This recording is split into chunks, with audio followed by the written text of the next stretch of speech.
Рахмат, урматтуу төраға. Каржы министрлигинен барбы? Бар, мен отырам. Орынбасары Кырмышак Улукбек. Егер мыйзам кабыл алынып 1-апрель иштеп калса, каражат каралганбы быйылкыга? Бұл мыйзамға өзіңіздер жақсы білесіздер, 1 миллиард 807 миллион сом есепте болған, ошол бюджетте 1 миллиард 800 сом бүгінгі күнде отырады. Бюджетте бекітілген. Бар. Бекітіп бергенсіздер? Бар, толығы менен. Урматтуу министр айым, бизде жакырчылыктын пайызы канча быйылкы жылга? 2017-ге канча? Так, крайняя черта бедности по потреблению учитывается 1421 сом. Нет, процент бедности, уровень бедности в процентах. Процент 31 жети. Ой, подождите, нет, 25-ке түштү уже. Быйыл.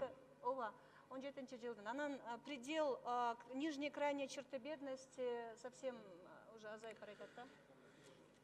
Ну, 25 мен билбейм. Түшүндүм. 2017 жылы ишене албай атам 25-ке түшкөндө. Өзү план коюлган 31-7-ге түшөбүз депчи. Улуттук статистика комитеттин официальный данныйлары бул.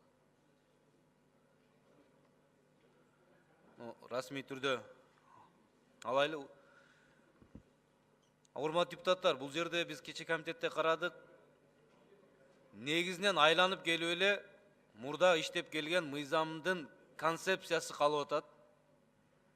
16 жашка чейин жакыр, муктаж үй бүлө ала турган болуп атат.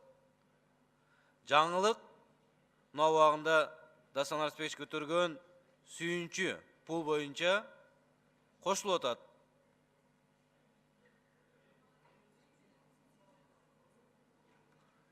Ошол баягы келип биздин айым депутаттар көтөргөн мыйзам менен комбинированный болуп туруп азыр алып келип атат.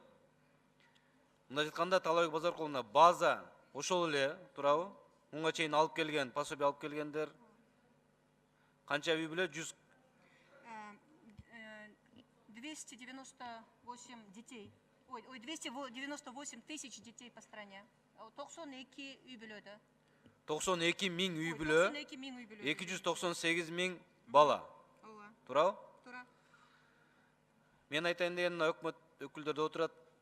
Биометрикалык каттоо жарандар өтүп атат. Идентификациялык каттоодон айыл чарба малдар өткөзүп атат.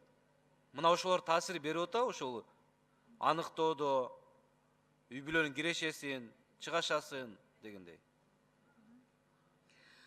Нурлан Сапекович, буга буюрса, во-первых, автоматизация процесса определения доходов и расходов ошого бар айтпайбызбы. 20 жылдан бары всеобщая декларацияга өтөбүз, анда дагы баягы эметилет. Анан бүгүнкү идентификацияда ошо бул дагы үй бүлөнүн муктаждыгын, жанагы косвенный оценканы кылабыз да сначала, канча мал жандыгы бар типи дегендечи. Ошого да жакшы таасир этет буюрса. Рахмат, мен да комитетте айткам, но ДСП балдар боюнча урматтуу министр, урматтуу өкмөт каражат табыш керек. Иса Шершенгуш да айтты. Бир жума эмес, бир 2 күн эле отуруп көрүлөчү ушун жанына барыпчы.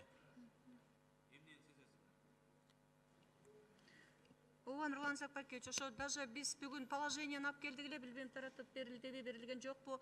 Но бул проект долбоордун положениянын долбоору коомдук талкуудан да көп коомдук талкуулардан өттү, бирок ошого дагы азыр буюрса иштеп атабыз. Өкмөт 400 миллион сомдой керек болот да. Рахмат.